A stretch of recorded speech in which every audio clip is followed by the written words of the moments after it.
आप लोग जानते हैं कि पिछले 2 दिनों से यहाँ पे हमारी तंजीमी मीटिंगें हो रही थी डिस्ट्रिक्ट वाइज, और पूरी 10 डिस्ट्रिक्ट्स के हमने यहाँ पे मीटिंग्स की।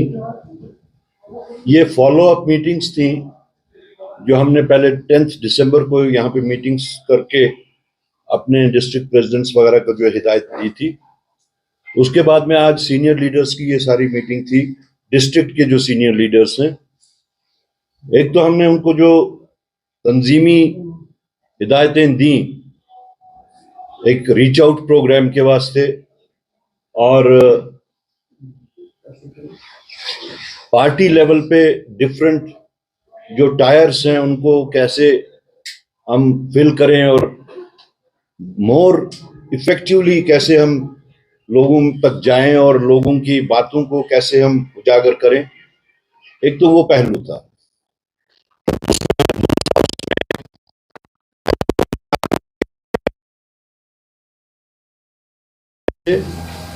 वो लोगों से ताल्लुक रखने वाली बातें थी।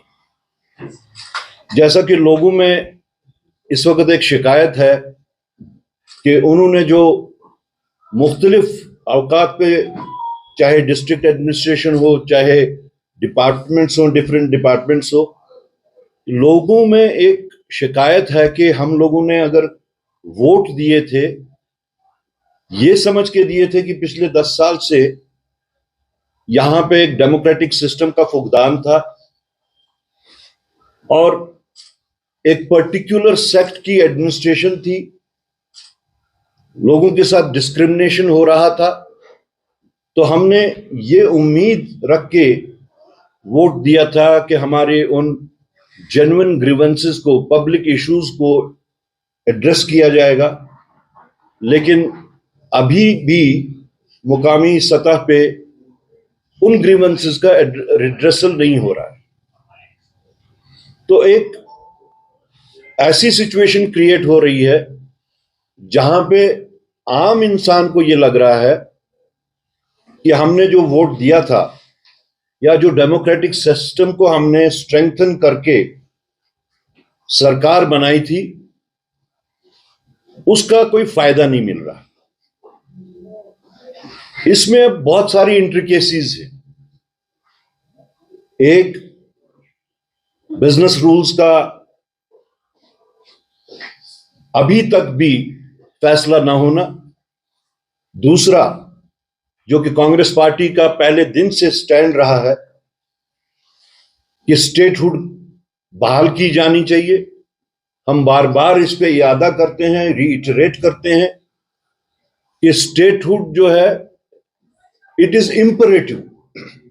अगर आप यहां चाहते हैं कि जो सिस्टम जिसके वास्ते इलेक्शंस लड़े गए, जिन बुनियादों पे लड़े गए, उनको अगर लोगों तक पहुंचाना है तो उसके वास्ते स्टेटहुड का रेस्टोर होना बहुत जरूरी है, लाजमी है। तो एक सिनिसिज्म लोगों में पैदा हो रहा है। मैंने पहले भी कहा कि खदशात हैं कि लोग कल को इस सिस्टम को रेस्टोर जो किया है, डेमोक्रेटिक सिस्टम, उस पे से जो एतबार होता है वो एतबार उठना नहीं चाहिए। अब इसमें 2 एंगल्स आते हैं। एक एंगल ये है आया कि कहीं किसी सोचे समझे मंसूबे के तहत इस सिस्टम को, डेमोक्रेटिकली इलेक्टेड गवर्नमेंट को कहीं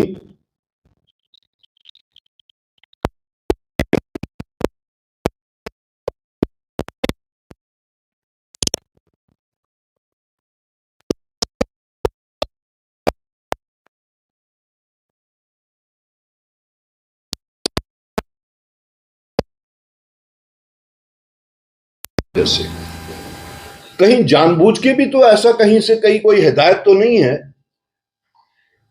कि जिसकी वजह से लोगों के जायज काम, जायज मुतालबात पूरे नहीं हो रहे, या ऑफिसर्स को खुद से एक कंफ्यूजन जो है कि हमें किस एडमिनिस्ट्रेशन का पाबंद रखा गया है, हम किस एडमिनिस्ट्रेशन के मातहत हैं, कहां पे हम आंसरेबल। आया कि वो इलेक्टेड गवर्नमेंट के पाबंद हैं, उनके मातहत हैं, या कि वो प्रीवियसली चलती हुई जो एलजी एडमिनिस्ट्रेशन है उसके। तो इस सारे से अगर कोई भी कैजुअलिटी हो रहा है तो वो दो चीजें हो रही हैं, एक तो faith on the democratic system, और दूसरा आम इंसान के जो काम नहीं हो रहे हैं वो लोग उसका बराह रास्त कैजुअलिटी हो रहे हैं। आप देख लीजिए, इस वक्त कहीं भी आप जाएं, गांव हो शहर हो, इश्यूज जो पिछले इश्यूज हैं, जैसे राशन का इशू है, पावर का इशू है, स्मार्ट मीटर्स का इशू है, पावर टैरिफ का इशू है, रेगुलराइजेशन ऑफ कैजुअल लेबर्स का इशू है, अनएम्प्लॉयमेंट का इशू है। ये सारी चीजें मेरे ख्याल में हम दोनों अलायंस पार्टनर्स ने अपने अपने मैनिफेस्टो में दिए थे कि इन सब के ऊपर बाज़ाब्ता सरकार बनने के बाद में इन सब का इजाला होगा। अब चूंकि ये जो कंफ्यूजन और जो परपरेटेड, जिसको मैं समझता हूं कि एक कोशिश है कि ये सिस्टम ना चल पाए, उन सब चीजों को मद्देनजर रखते हुए बहैसियत अलायंस पार्टनर, मेरी अपने अलायंस पार्टनर से जिनका मेजर रोल है इस वक्त हुकूमत साजी का, उनसे गुजारिश है, दरखास्त करता हूं मैं कि इन पब्लिक इश्यूज को मद्देनजर रखते हुए एक प्रोएक्टिव अप्रोच लें, चाहे वो गवर्नमेंट ऑफ इंडिया की लेवल पे है या लोकल लेवल पे